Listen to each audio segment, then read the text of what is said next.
Super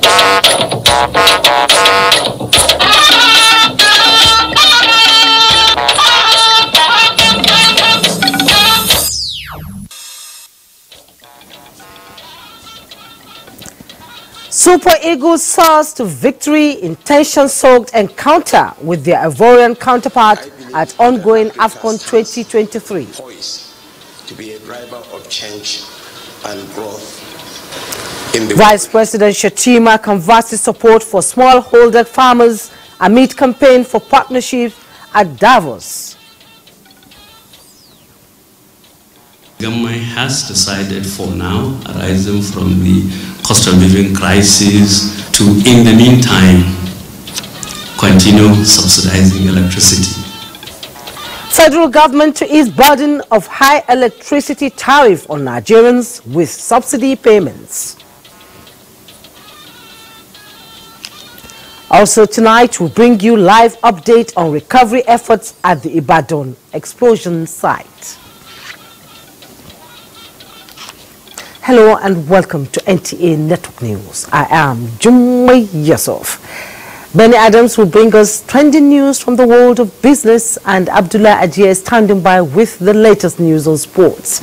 Remember that you can watch this news broadcast live via our website nta.ng/live and also on our other social media handles displayed on your screen. Now, the Super Eagles of Nigeria earlier this evening overcame their Ivorian counterpart at the ongoing Africa Cup of Nations in Cote d'Ivoire. Let's now join Abdullah Ajia for details of that tension-soaked encounter. Abdullah.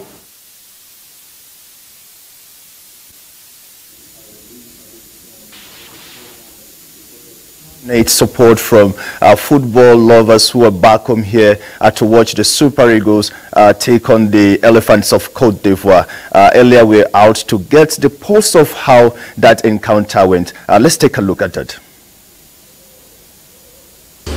It's a cool Thursday evening in the nation's capital, Abuja, and a moment like this is historic to football lovers and fans, where they have come out with their hearts and patriotism to support their darling team, the Super Eagles, who are taking on the Elephants of Cote d'Ivoire in an important second round group match in the Nations Cup 2023. And the moment like this is also growing with anxiety. This important encounter is not only important to the team, but football lovers who also understand the position where the Super Eagles are at this moment, and they need to also clinch their first 3 points in an encounter like this.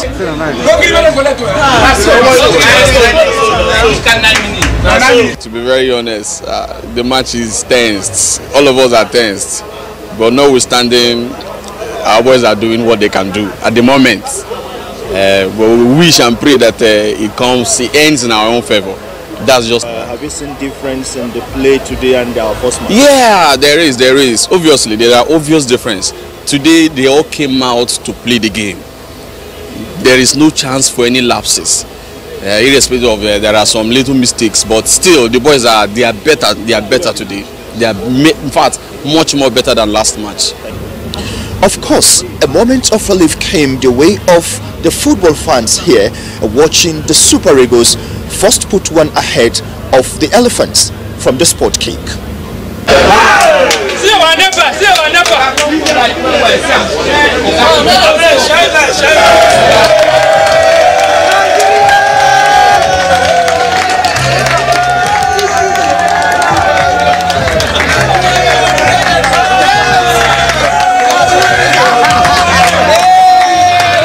Well, it's a great match so far.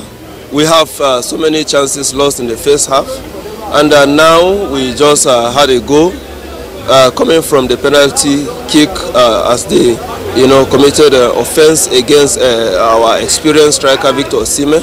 It's a good one that it has been converted to a goal. Well, this winning is something we cannot do without. We need at least 4 points to be able to move ahead to see how we can qualify to the next round in this AFCON. Serious tension, of course, serious tension, because haven't seen the match against Equatorial Guinea and Guinea-Bissau. We know we do not have any option than to win this match.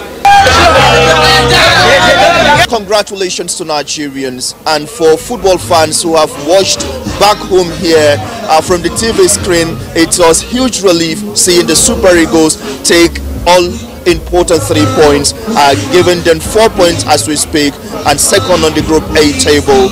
And it was a huge relief according to them, even though yes, there were tension at the first half before the goal came via the spot kick. Well, the second group matches continue tomorrow, Friday, and we have a star match, Senegal taking on the indomitable Lions of Cameroon, while Guinea will be up against the Gambia, while Algeria will be facing Burkina Faso in their second group match.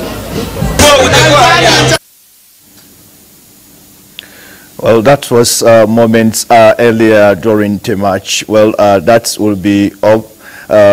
On this segment, I'll be taking you back to Jimmy for the continuation of the news. But don't forget, at the moment, in an important cracker, the Pharaohs of Egypt are on against the Black Stars of Ghana.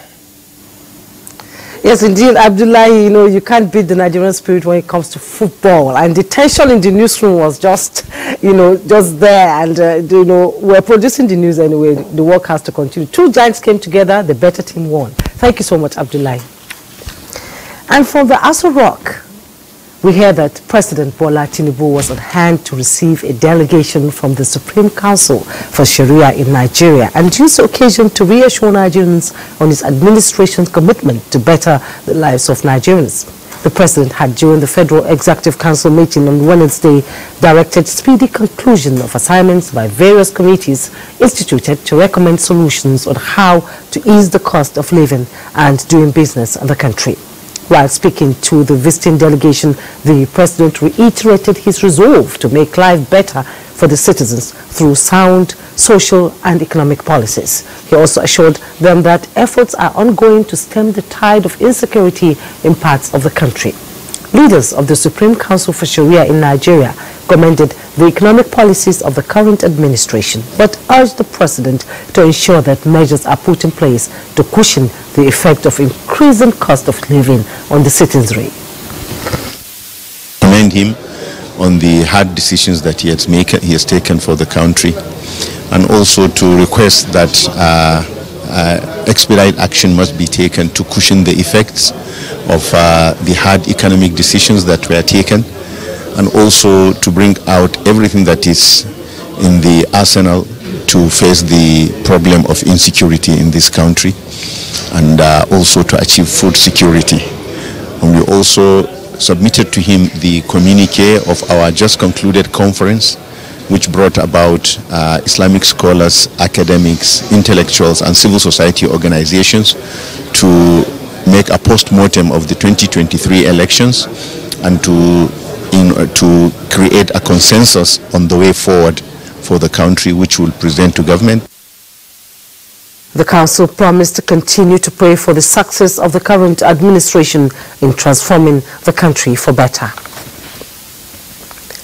For the last few years at the World Economic Forum, cryptocurrency firms dominated the mainstream in Davos, promoting their wares. However, in 2024, artificial intelligence took over as some of the world's biggest companies are pushing their AI products and services with one voice, declaring the future is AI.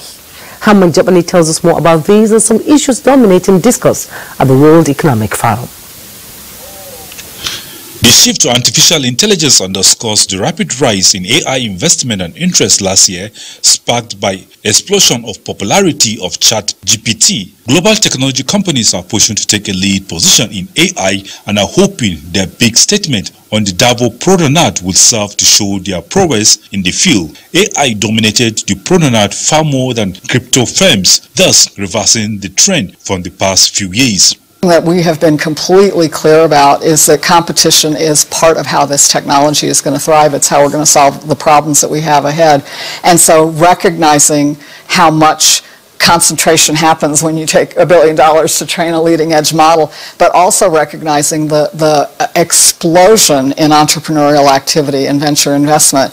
More than 250 billionaires and millionaires are demanding that political elites meeting of the World Economic Forum in Davos introduce wealth taxes to help pay for better public services around the world. World leaders at the forum deliberated on disease X, a hypothetically virus 20 times deadlier than COVID-19. While such a virus is not known to currently exist, researchers, scientists, and experts are hoping to proactively come up with a plan of action to combat such a virus and prepare the health system if it were to emerge as a pandemic. I think renewed commitment to strengthen primary health care is very important. So it starts from there, and then of course we can go. Then the other is, we shouldn't see it in terms of health services, in terms of research development and so on. We should see it also in terms of communities. But there are many things that can be done at community level, and then public health education and communication should be at the center. By 2050, climate change is likely to cause an additional 14.5 million deaths and $12.5 trillion in economic losses worldwide, according to a new World Economic Forum report on the impact of global warming on the Earth. The challenge will require a comprehensive health system transformation, which also demands global effort across multiple stakeholders, groups, and industries. Hamman Jabani, NTA News. In the meantime, Vice President Kashim Shettima says empowering small-scale farmers is central to the economic emancipation and development of the African continent. Addressing the World Economic Forum panel in Davos, the Vice President pointed out that sustainable agricultural practices, which focuses on smallholder farmers, can help produce more food while caring for the land. Justin Bem-Onye reports. So I believe that Africa holds the promise, and I want to use this platform to seek for partnership. For me, I don't subscribe to the idea of begging, no. We can carry our poverty with dignity. We can seek for partnership, for friendship, for genuine relationship that would be mutually beneficial to the investors as well as to the African people. Vice President Kashim Shettima says Africa needs to embrace mechanized farming in its agriculture value chain to increase economies of scale and boost economic growth and productivity on the continent.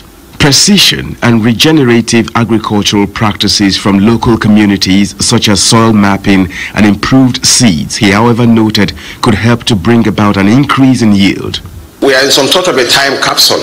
100 years ago, our forefathers were using horse and cutlasses to eke out a meager existence. Now we have to embrace modern agricultural practices, regenerative agricultural practices, fertilization, tractorization, intermediate, not the advanced tractorization that is embedded in Europe and the Americas. And the whole mantra is on increase in yield, so that Africa will be in a position to feed itself and add value to the world.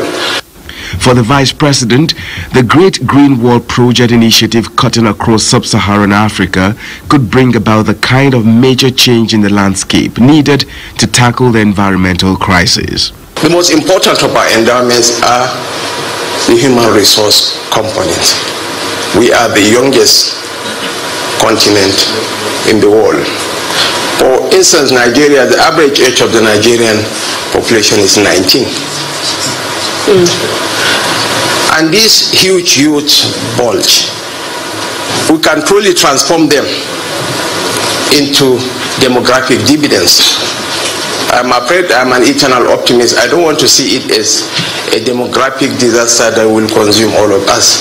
Because once we wear our thinking caps as leaders, once we reach out to the global community for partnership, I believe that Africa stands poised to be a driver of change and growth in the world. According to a report from the FAO, Nigeria's agricultural sector faces numerous challenges, including a poor land tenure system, a low level of irrigation farming, climate change, and land degradation. The FAO has, however, implemented several initiatives aimed at promoting the sustainable management of natural resources. Justin Bemunyi, NTA News. We'll take a break now. When we return, there's more on NTA Network News. Don't go away.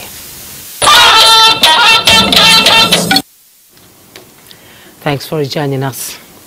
Nigerians are still reeling from the explosion in Ibadan 3 nights ago, and residents of Oyo State are being urged by the state government to assist in identifying those yet to be recovered from the scene of Tuesday's blast.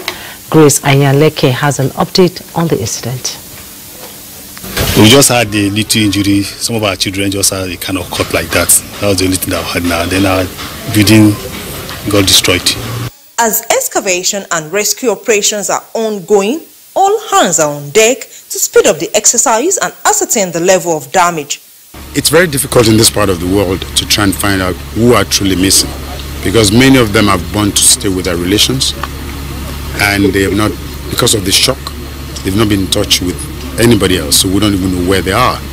However, we're taking it that if we can't find them, we have to look for them. When you store a device that can cause explosion, as something that has triggered it, that's what we are not able to. But I heard there is a fire outbreak somewhere within the building. Meanwhile, structural engineers have visited the scene of the blast to ascertain the viability of buildings still standing around the scene in an integrity test in Ibadan. Grace Ayonleke, NTA News. Meanwhile, the Miners Association of Nigeria has commended President Tinubu for his directive to the National Emergency Management Agency, NEMA, to provide all necessary reliefs to the victims of the Ibadan explosion. President of the association, Dele Ayanleke, has pledged to collaborate with all tiers of government to end all forms of illegality in the solid minerals value chain.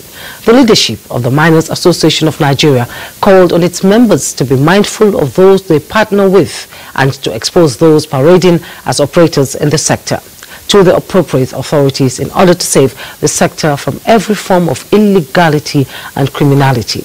The association sympathized with families affected by the sad incident and commended the governor of Oyo State for his efforts in caring for the victims. Let's now join Grace, who is standing by with some clarification on the ongoing recovery efforts at the explosion site. Grace, if you can hear me. Now, what are you hearing about those still unaccounted for? Because we're hearing that some have been accounted for. And at this point, how exactly are the authorities describing the ongoing efforts there at the explosion site? Are they more focused on clearing the debris, or are they hopeful of rescuing anyone still trapped, in spite of how slim the window of opportunity is at the moment? Let's hear the update. Yes, thank you, Jumai. At the moment, the chance of getting any survivor from this site is actually very slim. And according to the coordinator, emergency situation room, Professor Temitope Alonge, in his words, he said it is late because it's past 48 hours already.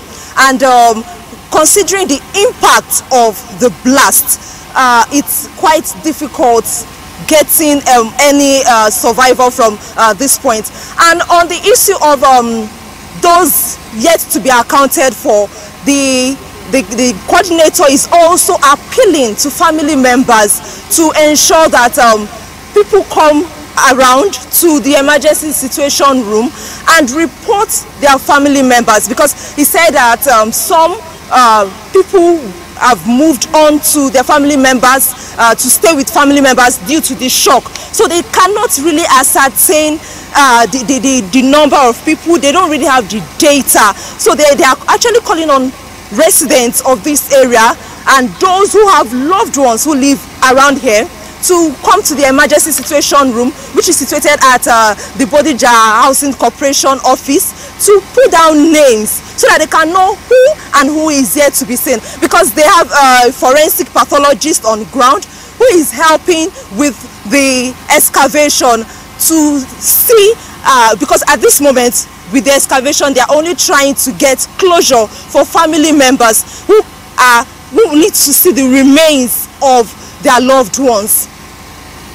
Okay, Grace, thank you so much for the update. And the Nigerians are commending the governor of Oyo State for his prompt response to the crisis. And what is the mood like from those who lost the family members at this incident? Well, I spoke with some residents who are trying to pick up their lives, who have come around to pack the remains of their belongings.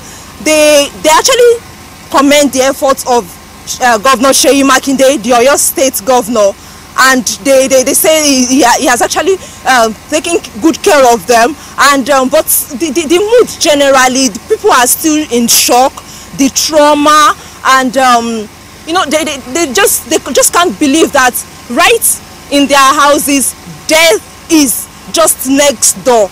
And it's a really shocking one for a lot of people around here. Okay, Grace, thank you so much. We hope that more lives will be saved, and we wish those commiserate with those who lost their loved ones and the incidents. Thank you so much, Grace, for your updates. We appreciate it. Thank you, Jumai. President Bola Tinubu is celebrating with his former Chief Press Secretary Segun Ayobolu on his 60th birthday. He also served as the president as Special Advisor on Information and Strategy when the president was governor of Lagos State from 1999 to 2007. He was also at different times the political editor of the Daily Times and editor Sunday Times. President Tinubu commends him for his unflinching service to the nation and dedication to progressive ideals over the years. Now, while a good number of Nigerians still recall President Tinubu's declaration, subsidy is gone, with some sense of apprehension. His latest declaration on subsidy, however, comes with hope and may likely be greeted with excitement. This one is the electricity subsidy, and Nigerians are assured of benefiting from the federal government subsidy of electricity tariff in 2024. Joshua Ojito reports on the new electricity tariff regime and the palliatives for consumers. The 2005 Electricity Act and the new law provides for minor review of tariff twice every year and a major adjustment after 5 years in line with the multi-year tariff order. So, the 11 distribution companies approached the regulator, the Nigerian Electricity Regulatory Commission, and approval granted, but implementation of the new tariff suspended in view of the rising cost of living in the country, with federal government to bear the brunt of 1.6 trillion naira shortfall. For the first time, we have published what they should charge. We have also published the amount they are allowed to charge based on government policy. Because government has decided for now, arising from the cost of living crisis and so many things, to, in the meantime, continue subsidizing electricity. A closer analysis shows that the new approved rate of electricity per kilowatts for consumers under Abuja Electricity Distribution Company, AEDC, is 120 naira 88 kobo, with consumers to pay 63 naira 24 kobo, while federal government pays the shortfall of 58 naira 12 kobo. The subsidy applies to customers across all the distribution companies. Power remains the heartbeat of any nation. The government intervention is called for. Let us not be sentimental about it. The intervention is at least ripe. I'm not in support for them to increase the electricity bill for now. Government in the past has frozen upward review of electricity tariff for rural poor, R1 and R2. Part of the subsidy templates include capacity for generation, includes gas pricing, include all other padded costs. We talk about the AT&C losses. While the development comes with excitement amongst customers, they can only hope that it will also yield to improved power supply. Joshua Ojito, NTA News. And for more on the electricity subsidy, I am joined by a consultant on power infrastructure, Idis Muhammad. Thank you so much for joining us on NTA Network News. Thank you, Juma. It's nice being here. quite a relief for Nigerians with the subsidy there. And while they are sighing, having a sigh of relief, what are the issues for you in terms of pros and cons of an extended and increasing electricity subsidy regime? Let's have your take. Thank you, Jumai. In the first place, I would like to say that subsidy is part and parcel of the necessary enabling environment in the power sector that needs to be sustained by the government, and it has to be borne by the government. Let me also add that in order to allow countries to industrialize, power must be subsidized. Industrial revolution in any part of the world took place at the expense of the government ensuring that the necessary enabling environment is provided through subsidy. Nigeria's case cannot be an exception. Therefore, the Nigerian experience from the past has been an issue of short funding of the critical electricity interface, the generation, the transmission, and then the distribution. And yes, while the subsidy announcement is coming at a time that Nigerians need a little bit of relief, while I was reading up, I saw something, and I quote, "In the new tariff order just published by the Commission, you will discover that tariff is not going up, but you will see what the discos should be charging." I can't seem to understand that. Can you shed more light on that? Okay, like Ojito said, for every component of the tariff, all right, there is the true reflection of the tariff, that is the actual cost of the tariff, and then the tariff that is being charged and allowed by the government. That is what the distribution companies are charging. And because of subsidy, if, for instance, the cost of generating 1 kilowatt hour is 158, and the distribution companies are allowed to charge 68 kobo per kilowatt hour, it means that the difference between 68 and 158 is borne by the government. And then that is the portion that is called subsidy. And that's a critical component of enabling the electricity supply to be provided by the operators. And unfortunately, that was removed. And when subsidy was removed, it caused the cost of power to go up.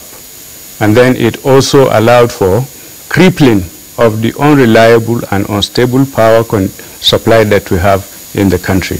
Bringing back the subsidy right now, you would see some remarkable improvement in power supply. You would see also an improvement in the ability of industries to pick up to a reasonable level if it is sustained, not at the expense of, because of the hardship at the current time, but if it is sustained for a longer period, industries will begin to pick up by this subsidy that is being borne by the government. But where it is allowed to persist or to continue, that subsidy would be removed. The negative consequences of that is what we are having now. Unstable power supply, difficulty in industrial growth, and frustration in the economy, thereby making life to be unbearable to every Nigerian, both the rich, the poor, and then the average Nigerian. In any case, there is no average Nigerian. It's now the rich or the poor Nigerians.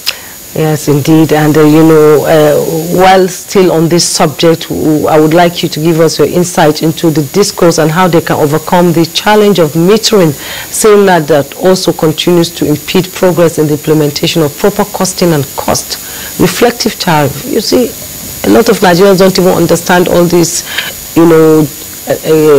engineering or jargons from the electricity. A lot of Nigerians don't understand what's going on actually. Okay, cost reflective tariff, like I said, the true cost of electricity is fixed at a certain rate, and then the allowable cost of electricity that is approved by government is what the distribution companies are charging customers. But the truth of the matter is that there is no transparency in the power sector. The government has tried to create the necessary environment, but then the privatization of the sector, all right, and giving it to, like a former president has said, to people who are in power or people who have control in the country, to their friends and relatives who do not have the necessary experience to run the business, is what is bringing down the entire activity of the power sector to a halt. Well, we hope it gets better, because no country can progress without steady power supply. Absolutely. Idis Muhammad, consultant on power infrastructure, thank you so much for joining us. Thank you, Juma. It's nice being here. We'll take a break now. When we return, there's more coming your way on Network News. You're still watching NTA Network News, and it's time to join Benny Adams with trending news from the world of business. Benny, what's the outlook like in the market? Bearish or bullish? What are we looking at? Well, it's been a bullish ride with gains going all-time high. Good. It's now time to talk about business. I'll start by telling you that acquainting public servants with necessary knowledge to enable them have better understanding of financial regulation, fiscal responsibility and procurement laws is said to be critical in achieving better service delivery. This is the direction the National Commission for Refugees, Migrants and Internally Displaced Persons is taking at a seminar to train staff of the Commission for implementation of the 2024 budget with focus to achieving the President's renewed hope agenda.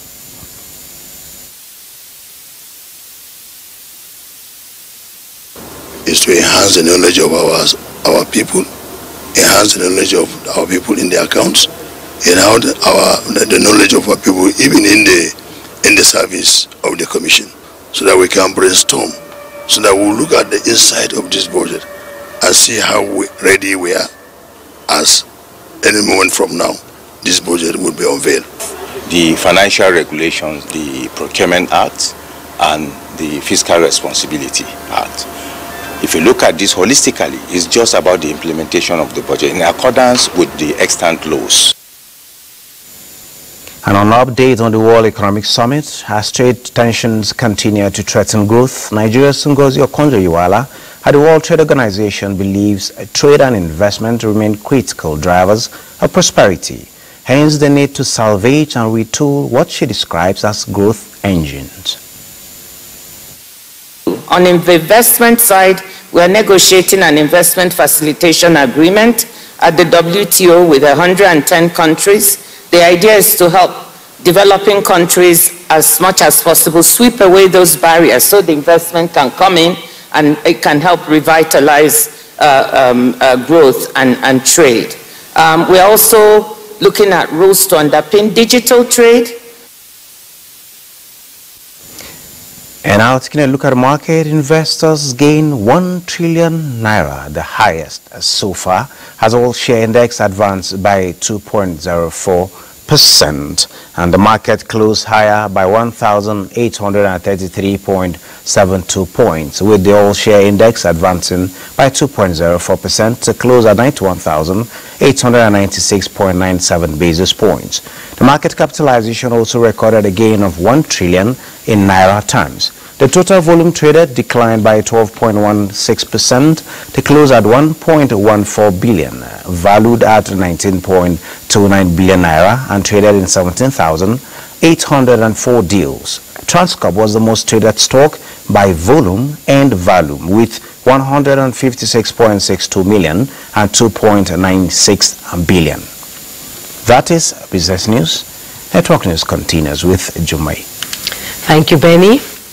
The Nigerian police force has presented a settlement group life assurance and welfare scheme benefits of the 2022-2023 insurance policy of 2.1 billion naira to 785 families of police officers who died in active service. Francis Form reports that the Inspector General of Police, Kayode Betokun, made the presentation at the force headquarters, Abuja.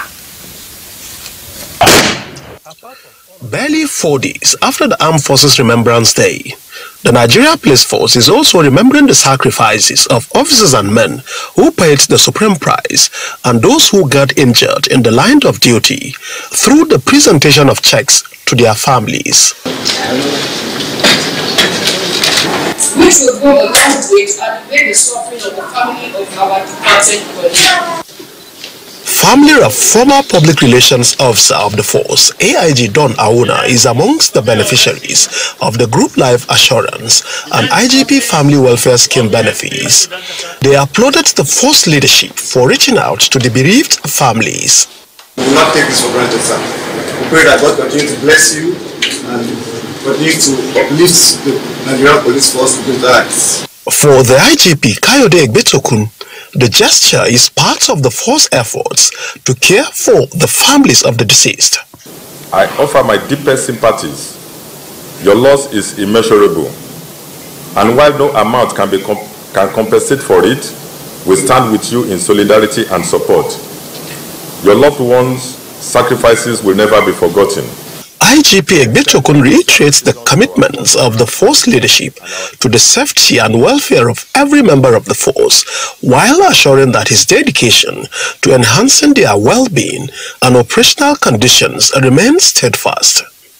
Francis from NTA News.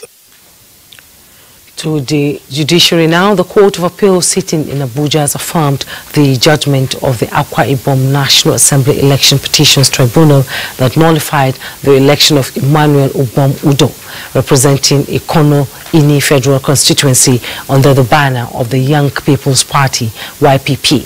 The three-man panel of justices led by Justice Abu Muhammad held that the tribunal was right to have ordered a supplementary election in 33 polling units, and that INEC's announcement of Ubong Udo as winner, despite the rerun election having been cancelled, was in violation of the Electoral Act and INEC's own guidelines. The appellate court in doing so dismissed Ubong Udo's appeal and declared Glory Edet of the PDP as winner of the House of Representatives election for Ikono Ini Federal Constituency. Meanwhile, the Independent National Electoral Commission is conducting assets verification on the governing All Progressives Congress as part of its mandate to evaluate the performance of all political parties in the country. Political correspondent Abubakar Akwanga reports. Elections may have come and gone, but political parties are still under the eagle eyes of the nation's highest electoral body, INEC. The visit, which was at the instance of INEC, was therefore to verify the party's assets and carry out other duties in line with its mandate. Give us the evidence of the structure of APC as to whether the Electoral Act provision on the minimum of 24 members from different states of the Federation, numbering 24, and the FCT has been complied with. Its audited report over the years, because the last time we had this verification was in 2019. Dr. Abdullahi Umar Ganduje says the party will cooperate with INEC in carrying out its national assignment. Today is a historic day. Today is a day of reckoning. And today is a day of accomplishment in terms of the relationship between INEC and political parties. The national chairman says the party is currently undertaking several reforms and putting finishing touches for the smooth takeoff of the National Institute for Progressive Studies to give positive input in the nation's political scene. In Abuja, Abubakar Akwanga, NTA News. Meanwhile, National Executive Committee of Labour Party has resolved to pursue electoral reform to address some of the challenges that played out in the 2023 general election. The NEC meeting also played host to the verification team of the Independent National Electoral Commission, INEC, at the National Secretariat in Abuja. David Ire reports. The first NEC meeting of the year 2024 is reviewing activities in the outgone year and setting agenda on how to sustain the winning tempo of the party in the new year. The party sees a review of the Electoral Act as key in the quest to have a system where every step is transparent and devoid of technicalities that could encourage manipulation in an election. Nigeria will not be able to advance politically except we continue to engage the mass of the people, continue to educate the people, because we feel very strongly that political education is key to the emancipation of Nigerians. And therefore, Labour Party is going to spearhead political education. Addressing INEC officials on a verification visit, the chairman presented the party's scorecard in the 2023 general election and other details as requested by the electoral body. Nigerians, before now, we are yearning for a third force political party in Nigeria, and I'm sure that Labour Party played that role effectively, and today the party calendar and guidelines for the 2024 Edo governorship election was adopted by the meeting with a pledge to take over the state through the ballot. In Abuja, David Ire, NTA News. NTA Network News will be right back. Don't go away. The game is up for unqualified prospective youth corps members as the National Youth Service Corps NYSC has devised means of making it difficult for them to participate in any mobilization process. Director General NYSC Brigadier General Yushau Aliu stated this at the 2024 Batch A pre-mobilization workshop for Student Affairs Officers of Nigeria Corps producing institutions in Abuja. Olainka Ojo reports. For some time now, the NYSC has faced challenges from corps-producing institutions presenting unqualified graduates to participate in the mandatory one-year national call to service. Most of these practices are attributed to some foreign institutions in West Africa. To checkmate these recurring anomalies and plug in loopholes, the NYSC is adding more features to its online mobilization processes.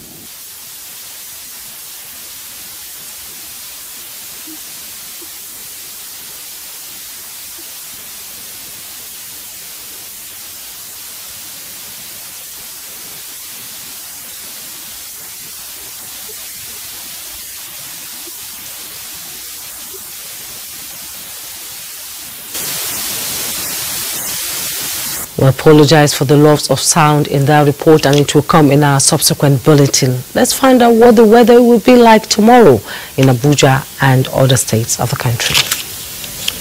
Glad to have you join us on the weather forecast for Friday. Very early morning mist and fog patches are expected to parts of Bayelsa, Rivers and Delta states.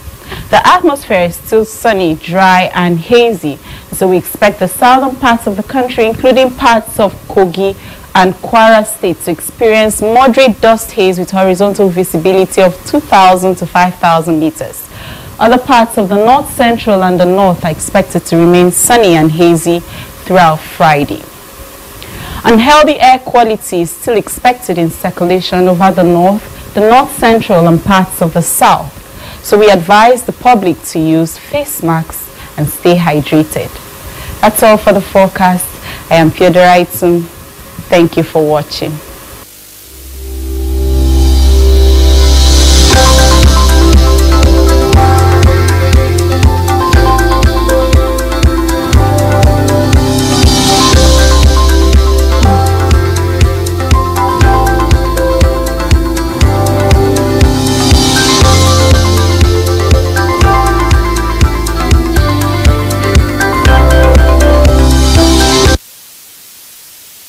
And that's NTA Network News for tonight. And congratulations to Nigerians and the Super Eagles for a well-fought win. Keep the flag flying. I am Jummai Yusuf.